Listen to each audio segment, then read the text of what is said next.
집을 지을 때 정화조 공사, 많은 분들이 비용만을 생각합니다. 하지만 더 중요한 문제가 있습니다. 정화조 공사를 잘못하면 집안에 하수구 냄새가 계속 올라옵니다. 실제로 전원주택에서 많이 발생하는 하자 중 하나입니다. 오늘 영상에서는 정화조 설치비는 얼마인지, 냄새가 올라오는 이유는 무엇인지, 또 냄새나지 않게 시공하는 방법은 어떤 것이 있는지 현장 중심으로 쉽게 설명드리겠습니다. 네, 정화조 설치 비용을 우선 살펴보겠습니다. 정화조 종류는 단독 정화조와 오수 합병 정화조 이 두 종류가 있습니다.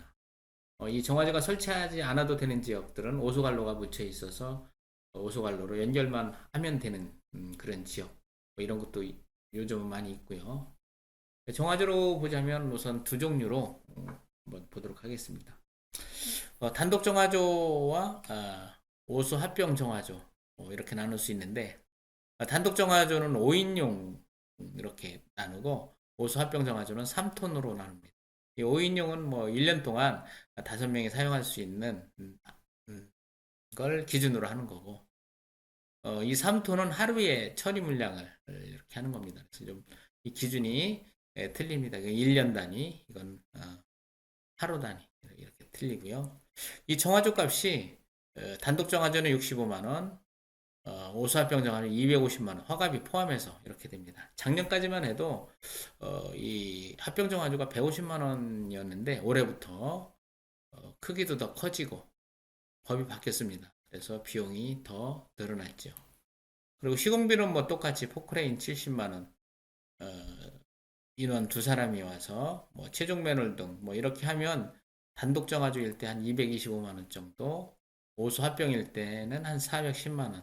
요게 뭐 여건마다 다 틀리기 때문에 꼭 요 금액이다 이렇게 말할 수는 없습니다. 대략적인 기준을 말씀을 드리는 거죠. 그럼 단독 정화조는 어떤 것이냐? 단독 정화조는 사진에서 보다시피 이 화장실물, 이 오수가 일로 들어가서 정화돼서 이렇게 나오는 겁니다. 오수만 이쪽으로 들어갑니다. 이 생활하수는 이렇게 어, 냄새 역류 방지 매놀을 통해서 최종 매놀로 이렇게 별도로 빠집니다. 생활하수는 같이 들어가질 않아요. 단독으로 오수만 나가는 겁니다. 그와 비교한 오수합병 정화조는 요게 바로 화장실 오수고요. 요건 생활하수입니다. 요게 같이 요건 냄새 역류 방지 매놀이고요. 요게 같이 한 곳으로 다 들어갑니다. 이 합병이라는 게 이렇게 같이 다 모아서 들어간다고 해서 합병이라고 합니다. 그래서 이쪽으로 나와서 최종 매널로 갑니다. 요게 이제 재료비가 한 250만 원 되고 아까 단독은 한 65만 원 허가비까지 포함했을 때 그렇게 비용이 드는 겁니다. 여기를 보면 이제 이 오수합병 정화조는 뚜껑이 두 개지요. 그리고 여기에 이제 나중에 그 전기 장치가 이렇게 들어옵니다. 폭기라고 하죠. 이 전기해서 이제 이쪽 연결이 돼서 이거를 정화시켜주는 전기 장치가 있습니다. 이제 그게 별도로 또 더 들어갑니다. 오수합병. 이 정화 능력은 이게 훨씬 더 뛰어나죠. 오수합병 정화조가.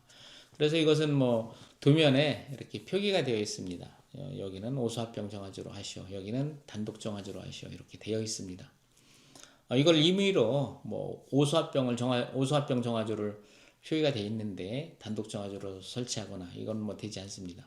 근데 단독으로 되어 있는 걸 오수합병 정화조로 설치는 가능합니다. 더 높은 사양으로 설치를 하는 것이기 때문에 그렇게는 되는데 뭐 그렇게 하시는 분들이 그렇게 많지는 않습니다. 간혹 있습니다. 그런 분들도 그런 차이가 있는 것이고요. 그리고 또 하나 빼놓을 수 없는 것이 시공 시에 그 뒤체음 불량으로 인한 배관 처짐 현상입니다. 배관으로 이렇게 대미역기를 할 때 이 뒤체음 이런 뒤체음을 잘 해줘야 나중에 이 배관이 처짐 현상이 생기지 않습니다. 만약에 이게 처지게 되면 여기에 그 적체 현상이 일어나겠죠. 그래서 꼭 그 뒤체음 같은 걸 열심히 이걸 꼼꼼하게 챙겨주는 것 그것도 잊지 말아야 되겠습니다. 정화조보다 또 더 중요한 것이 바로 배관 시공입니다. 배관의 경사도죠. 이 경사도가 적정할 때 오물이 잘 흐를 수 있고 정체되지 않아서 그 역할을 다 합니다. 그래서 이 경사도는 뭐 50분의 1 이렇게 이야기를 합니다. 50분의 1이면 5m였을 때에 10cm, 또 10m였을 때는 20cm. 이 정도의 경사도를 가장 적정한 경사도라 이렇게 이야기하고 있습니다. 근데 또 이와 반대로 또 너무 경사가 급해도 문제입니다. 일반인들은 잘 모르는데 경사가 이렇게 세면 더 원활하게 잘 흘러서 좋지 않느냐 이렇게들 생각하시는데 만약에 그러게 되면 그림에서 한번 보도록 하겠습니다. 여기는 경사도가 너무 원만해 가지고 이 오물이 잘 흘러가지 않는 이런 경사도입니다. 그래서 이 경사도 체크를 꼭 해줘야 되고요. 이게 이제 50분의 1 정도 경사, 1m 했을 때 뭐 한 2cm 이 정도의 경사도 했을 때 이렇게 잘 흘러간다는 그런 그림입니다. 근데 이게 또 여기는 경사도가 너무 세요. 이렇게 세게 되면 물만 쭉 빠져버립니다. 그러면 이 고형물들이 이렇게 남아 있어요.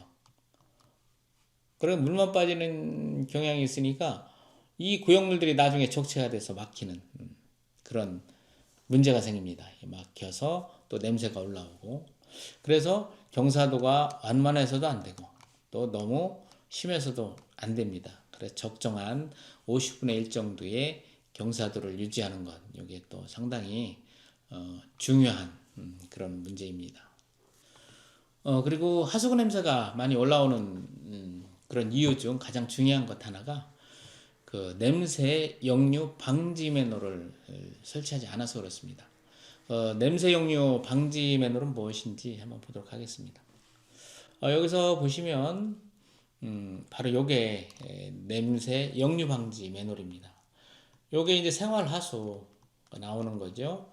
그 주방물이나 샤워물 이렇게 나오는 건데, 여기 어떤 구조로 되어 있냐면 여기서 이렇게 관이, 하수관이 이렇게 되어 있습니다. 그리고 요만큼 물이 채워져 있습니다. 그래서 이제 이렇게 빠져나가는 거죠. 그래서 여기가 물로 잠겨 있기 때문에 이렇게 냄새가 올라가질 않습니다. 이게 바로 냄새 역류 방지 매놀. 그러니까 냄새가 역류되는 걸 방지하는 거죠. 여기 이제 오수 합병에서도 있고, 여기는 단독정화조에, 단독정화조죠. 여기에서 보면 바로 이 생활하수가 이제 여기로 빠지죠. 이렇게 빠져서 요게 또 바로 그 냄새 역류 방지 매놀입니다. 요것도 똑같이 이렇게 이제 밑으로 내려가 있고, 물이 이제 이렇게 채워져 있어서 냄새가 올라오지 않는 겁니다. 사진으로 보자면 위에서 시공 이제 여기 몇 년 된 거죠. 위에서 보면 요게 바로 이쪽에서 생활하수가 오는 겁니다. 요게 바로 물속으로 들어가 있습니다. 물속으로 들어가 있어서 냄새가 일로 역류되지 않는 거예요. 여기서 이제 물이 빠져나가는 거죠. 생활하수가. 바로 이런 게 설치가 되어야 생활 그 하수 냄새가 올라오지 않습니다. 여기 이제 한 가지 더 말씀드리자면, 요게 화장실 물이죠. 여기 이제 단독정화조기 때문에 화장실 물만 들어와서 나갑니다. 그리고 주방과 뭐 샤워한 물은 이렇게 생활하수로 이렇게 들어가죠. 그럼 이 굵은 건 뭐냐? 이거는 이제 빗물입니다. 빗물. 지붕에서 떨어지는 물, 마당물 이렇게 모아서 최종 매놀로 이렇게 모아서 이제 나가는 거죠.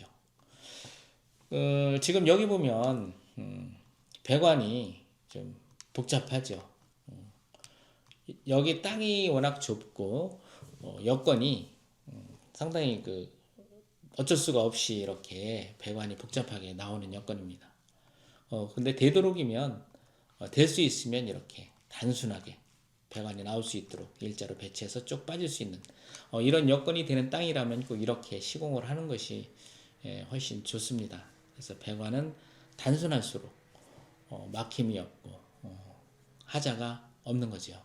그래서 이런 거 좀 아시고 시공을 하시면 큰 문제는 없으리라 생각됩니다.